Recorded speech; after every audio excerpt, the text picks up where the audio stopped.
The United States government has been working to end the Constitution, because it has been bought by corporations, and this will endanger the American people.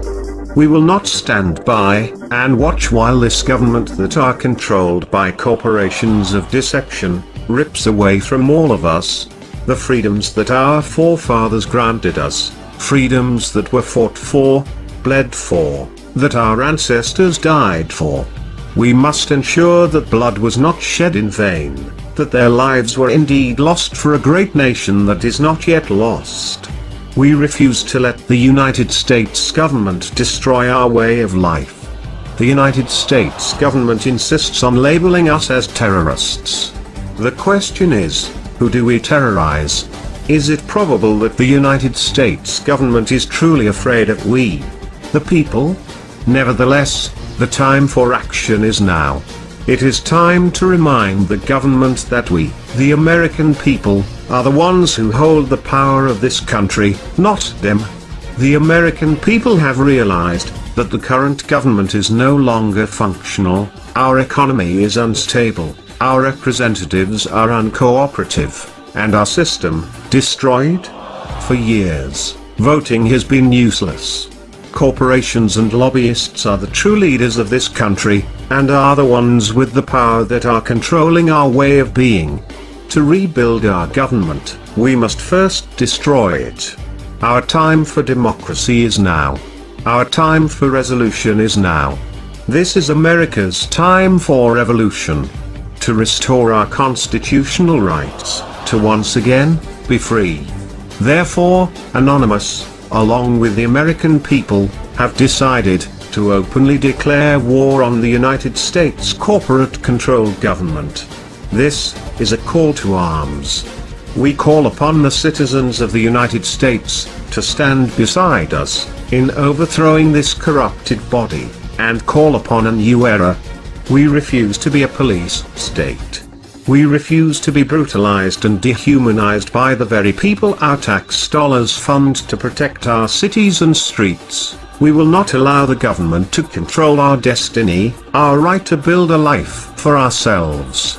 We demand freedom from government control, taxation, repossession, and death. You will not come to our doors to take our guns and our property.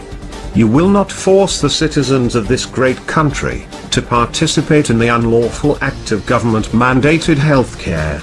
We the people refuse to put in your control our food, our water, our health, our bodies, our minds, and our lives.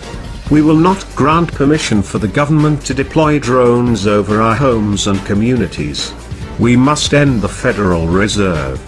A private central bank should not issue our currency, set interest rates, and run over our economy. Rather, we need to return control over the currency to the American people where it belongs. You, the United States government, have overstepped your privileges for the last time.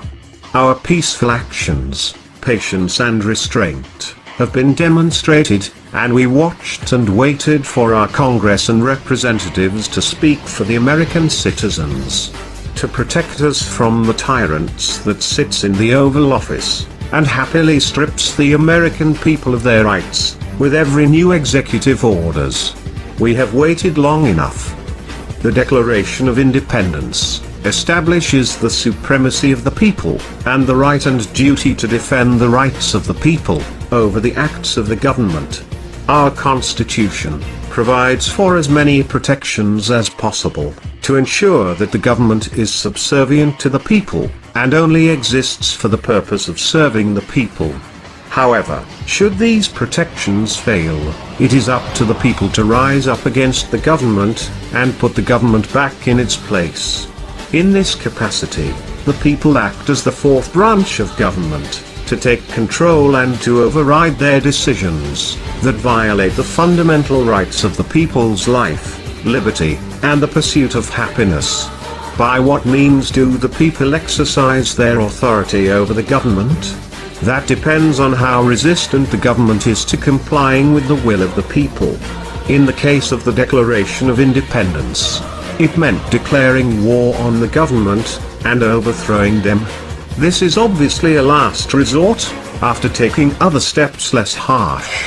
Have we not tried? It is clearly the right and the duty of the American people to overthrow the government, in order to restore the United States as a government to serve the people. This is clearly established in historical precedent.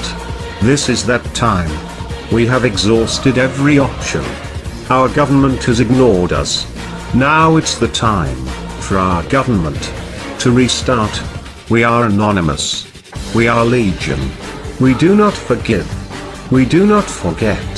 To the now corporate-controlled government, expect us. We are opposed around the world by a monolithic and ruthless conspiracy that relies primarily on covert means for expanding its sphere of influence. It is a system which has conscripted vast human and material resources into the building of a tightly knit, highly efficient machine that combines military, diplomatic, intelligence, economic, scientific, and political operations. Its preparations are concealed, not published.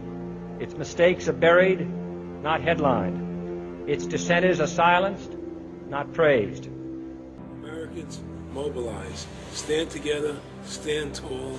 Tell the government you're mad as hell. No longer cooperate with the government. Do not accept the national ID card. Do everything in your power to restore freedom and your individuality back to America. Stop being a country run by the institutions for the institutions. Let's go back to we the people, by the people, for the people, as opposed to we the institution, by the institution, for the institution. Stop being scared. We have to stand up and do what's necessary to take back, to stop these bankers, this elite, this government full of lies, congressmen full of liars. As Iraq Veterans Against the War, we are resisting an occupation we once risked our lives for. We swore to support and defend the Constitution of the United States of America, but we found out the hard way that the greatest enemies of the Constitution are not to be found in the sands of some far-off land, but rather right here at home. When injustice becomes law, resistance becomes duty. It is time we start meeting oppression with resistance. They cannot stop us. Humanity marches on. The utmost manifestation of love and devotion to America is today, as it always has been, resistance of tyranny. Resist we must, and resist we will. We will not be silent. We will not obey. We will not let our government destroy our humanity. We will not wait another moment in fear to stand up for what we know to be right. It is time we start meeting oppression with resistance. Northwoods, explain that really quick. This is 1962, the Joint Chiefs of Staff signed a document that was planning on having fake attacks on American civilians and blaming it on the Cubans to get us to go to war with Cuba. They were going to blow up a drone jetliner. They were going to send a jet into the air and blow it up. Oh my God. And blame the Cubans for it and get us to go to war with Cuba. Planning on having fake attacks on American civilians. The time when the operation of the machine becomes so odious, makes you so sick at heart that you can't take part. You can't even passively take part. And you've got to put your bodies upon the gears and upon the wheels, upon the levers, upon all the apparatus, and you've got to make it stop. And you've got to indicate to the people who run it, to the people who own it, that unless you're free, the machine will be prevented from working at all. I served with Kilo Company, 3rd Battalion, 8th Marines as an automatic machine gunner. There's a term, once a Marine, always a Marine, but there's also the term, eat the apple, F the Corps. I don't work for you no more. And I'm a Marine. I took an oath to defend the Constitution. The Constitution! I didn't take an oath to defend these banksters. And I guarantee you, all you devil dogs out there need to rise up and take over this country and defend the Constitution against these punks. Okay, I'm sick of it too, Alex. You know, I'm a Marine, but I'm sick of this. You know, they're using us and they're sucking us dry and they are destroying us.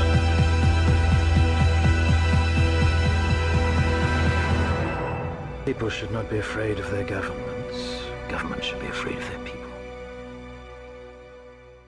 Councils of government, we must guard against the acquisition of unwarranted influence, whether sought or unsought, by the military-industrial complex. The potential for the disastrous rise of misplaced power exists and will persist. We must never let the weight of this combination endanger our liberties or democratic processes.